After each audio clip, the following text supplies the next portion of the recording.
Westlife fans across the globe were rocked by the news last night that the band are going their separate ways after 14 successful years together. Here's how their split played out.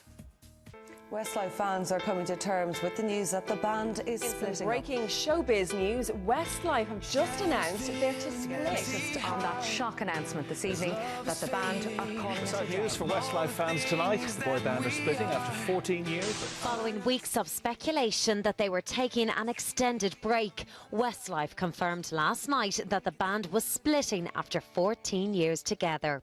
In a joint statement posted on their official website, the group said, "The decision is entirely amicable, and after spending all of our adult life together so far, we want to have a well-earned break and look at new ventures." The band will release a greatest hits compilation at Christmas and will then go their separate ways following their recently announced farewell tour in May. Last night, Louis Walsh revealed the reasons behind the shocking split. The boys made the decision themselves. The four boys decided they wanted to go out on top. And while Westlife mightn't be continuing as a four-piece, it definitely won't be the last we see of the lads. I think Shane wants to make a solo record. I think he definitely wants to do a record like Michael Bublé. Nicky wants to do television and radio, be a television presenter, radio, probably in the UK. Mark definitely wants to be in music because he's a great songwriter. And Cian is doing the Irish version of The Voice, and he wants to be in music. I think he's probably going to be a manager. So for the moment, it looks like we'll have to live without the epic key changes, the heart-wrenching ballads and the moody music videos. Until the reunion anyway, fingers crossed.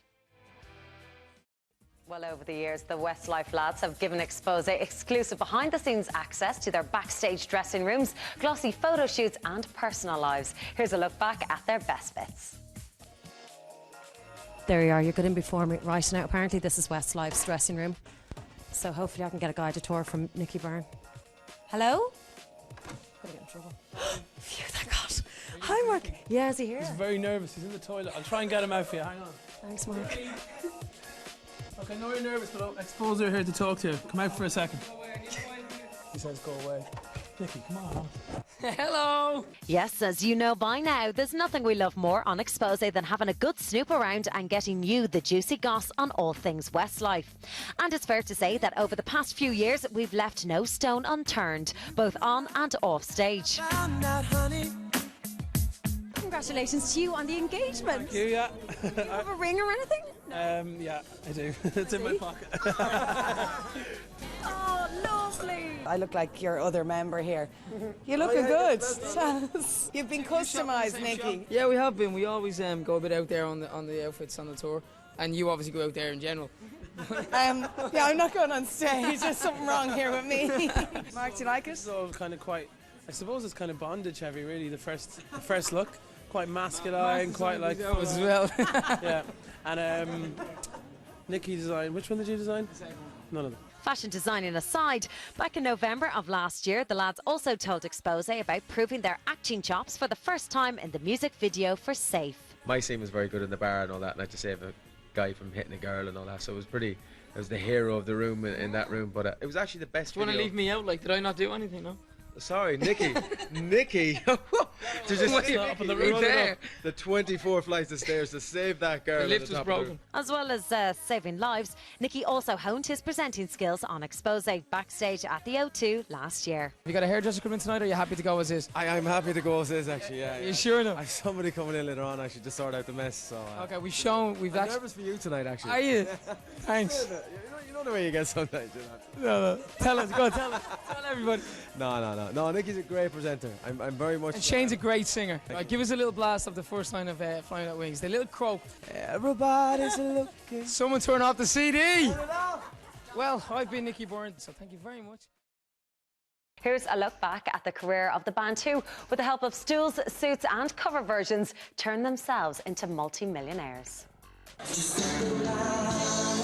It was back in 1998 when the Irish public got their first glimpse of a brand new boy band set to follow in the footsteps of Take That and Boyzone. The brainchild of Louis Walsh and Ronan Keating, Westside as they were called back then, weren't just your average manufactured pop act. There was 6 guys from Sligo, myself, Shane and Mark, and 3 other guys, and we were in a play called Grease, and we all played parts as the T-Birds.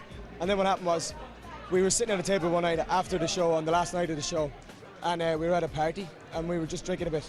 and we just started singing. We ended up losing 3 of the guys from Sligo and bringing these 2 guys in. After a visit from a serious stylist and a name change, they were unleashed on the rest of the world with their first single, Swear It Again, which entered the charts at #1 both here and in the UK. But the hits didn't stop rolling. 1999 saw the band reach the top of the charts 4 times, including a Christmas #1 for their cover of ABBA's I Have a Dream, and a Record of the Year gong for what has arguably become their signature tune, Flying Without Wings. Top of the year, all That's another party, isn't it? I mean, come This on. has been the icing on the cake. That'd be like the little dots on top of the icing.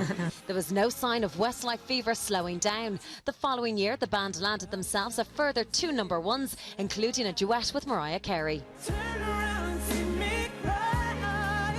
Over the next 3 years, with another 6 #1s under their belt, the band were continually dogged by questions of a split. So you're definitely not splitting up. If there's a new album on the cards, Definitely not. we're safe for a while, aren't we? Definitely not. Safe for a long while.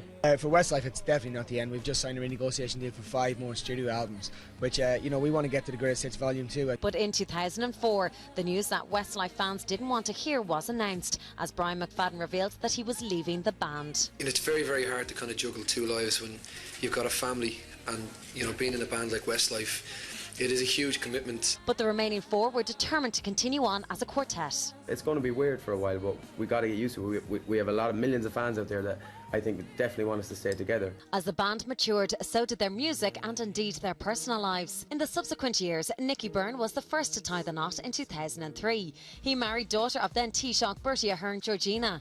He was followed 4 months later by Shane Filan, who wed his childhood sweetheart Gillian Walsh in County Mayo. Westlife fans had to wait 7 years before they got to know another Westwife in the form of Cian Egan's bride, Jodie Albert. The pair said I do in Barbados in 2009. Mark Feely is the only band member who has yet to walk down the aisle. He popped the question to his long-term partner Kevin McDade last year. During their 14-year career, the foursome have racked up 26 hit singles, including 14 chart toppers, 11 albums, 10 sellout tours, 44 million album sales worldwide, an estimated fortune of €36 million, 3 wives, 1 husband-to-be and 5.5 babies. Maybe it is about time they took a well-earned break after all. And joining me in studio for more on the story is the Irish Daily Mail's entertainment editor, Owen Murphy, our very own Glenda, and Paul Martin from the Irish Daily Mirror. Well, lads, were we all shocked by this? What did you think when you heard the news, Owen? I wasn't shocked. I think this has kind of been on the cards for a while now. I mean, they have been going almost 14 years, 14 #1s, an album out of greatest hits. You know, even though there are going to be 3 new tracks, you kind of felt that they were going to take a break anyway. I mean, they need, you know, Cian is going to be a father. You know, Shane has his own, you know, family to deal. They're all going in different directions. Cian's going to be on a reality TV show. It was just a question of how long the break was going to be. I think I was probably surprised that they've announced that it's going to be permanent. Yeah. I think that was kind of what struck me. But you know, they've given us some incredibly good times, and you know, and they've really put Ireland on the map musically. I think they're probably our 2nd biggest music export, behind U2. So I mean, that's the thing, Paul, because they have been amazing ambassadors for this country. Like, there's countries that we don't even know that have heard of Westlife but haven't heard of Ireland. I know, it's crazy, but I mean, from day one, 14 years ago, I was actually at the very first audition when they all walked in. They'd just been picked, and they gave me a little private gig, a half-an-hour private gig. Did they give you a waistcoat? They gave me the waistcoat. I'm still wearing the waistcoat to this day. But on a serious note, even then, it was clear they were far better than Boyzone. I think, you know, Boyzone, you know, had 2 or 3 years, but it was all cover versions. Westlife came out, they were dynamic, they were young, and this record-breaking run of #1s rivaling the Beatles, it was incredible at the time. I think the big change for me was about 6 months ago when they split with Simon Cowell. That was obviously a lot of people saying the writing was on the wall then, and that they weren't, you know, there was probably no way forward from that really, because he was such a big person to have backing them up. But that wasn't a disaster, was it, Owen? Well, you see, they did sign to RCA, but I think when they took the 1 album deal, which was for the greatest hits and the 3 new tracks, rather than, and I do understand there was another offer on the table for a longer period, for more albums, for more money, and when they turned that down, you kind of got the impression that their hearts weren't in it as much. And for them, like, and you have to understand, when they go on the road, they go for like 6 months at a time. It's a really hard life, you know. People don't realise the amount of hours they have to put in. Well, Glenda, when you've met them backstage, they're always so jovial. They're always in great form. They did love what they did. Absolutely. Sure, you know yourself, all the girls in the team would know, but, you know, you go backstage and, of course, they're just so grounded. They either have their kids running around or their wives or girlfriends or whatever at the time, and, you know, they come in, how are you, Glenda? They're the same normal lads that they were at the start, and they were such huge superstars, and as you said, they were such a pleasure. Like, we should be so proud of them because they never did a bad thing. No. They never let us down. No scandals? They're nothing. Like well, when Brian was in the band, of course, there was plenty of scandals. Let's not mention the stag nights, but you're right, since then they've been very well behaved. Well, we're celebrating the other lads now. Coventry anyway. Oh, yeah, absolutely. But, yeah, no, I think that we all should be very proud of them. They've never let us down, and sure, they've been such a success, and it's a sad day. I know it is. Do you think we'll have a Christmas #1 from Westlife? No, because of the X Factor. I don't know what Owen feels about this, but I think probably not going to happen, but definitely a Christmas album, maybe an album. I don't think that they will have a Christmas. I don't think that they will be going for Christmas #1. I think that they will get their next single is out November 11th, and I think that's going to be their 15th #1. I think, you know, you can say what you want about it, but, you know, the announcement is coming at a time when they do have a single out. They have a tour coming out. And, you know, people are going to get their chance to grab whatever's left of them. I just hope that it's not too much of a sad day for fans, because remember Take That breaking up, and there was helplines and everything for kids. They have the same following as Take That had. They're huge. Take That are breaking up. When Take That broke up, that was it, they're gone. Westlife aren't. They're, you know, you're going to get a chance to see them on tour. You can buy the new album. There's going to be interviews. They're going to do press. There's a nice souvenir poster in the mail on Saturday. Nice. You know, and but you are going to get a chance. You are going to get a chance to say goodbye to them, which is something that most boy bands don't get a chance to do to their fans. And let's not forget as well, by the way, a certain person, Shane Filan, guaranteed solo career, guys. You've got to be honest about this. There'll be an album next year. He will tour. You know, he's keeping his cards close to his chest, but he was always the lead singer in the band. He was the most talented one, in my opinion. Solo deal for Shane Filan. He could be massive. And guess how many years will we have to wait for the reunion? 5. I'm going to say 10 because Shane's solo career will be so big he doesn't need to go back. So in their 40s we'll see them Just back on like tour Robbie. again. One man who knows a thing or two about boy band breakups is Keith Duffy. Glenda caught up with the Boyzone star earlier today. Last night, the Kings of Pop Westlife shocked the music world by calling it a day after 14 years at the top. This morning, I caught up with Boyzone member and good friend of the lads, Keith Duffy, to find out what he thought of their decision. 14 years on the road. I mean, if you look at Take That, Boyzone, or any of the boy bands over the years, or pop groups over the years, they never lasted more than 6 or 7 years before they needed to take a break. The Beatles only lasted, I think it was 5 or 6 years before they took a break. To last 14 years, 10 or 12 albums, whatever it was, they've had a fantastic career and they've worked hard. It's not easy, so fair play to them, and I wish them the world of luck. Yeah, of course. And, you know, you were there, you were that soldier when you broke up. What is life like when you finish and, you know, after all that mayhem for so long? Yeah, well, we broke up after 6 or 7 years and we were still quite young and impressionable, and it's hard. It's kind of like you do a lot of soul searching because you forget how to be in everyday life. You've been travelling first class, you've been staying in 5-star hotels, you've been spoiled, you've been made to believe that this is real, and it's not real. You know, you go back home and things are different, you know, and you know, over the years, if your profile starts to drop down a little bit, your favourite restaurant table is no longer there for you. You know, the guest list doesn't exist anymore. You know, the free bottle of champagne when you go to the club is gone.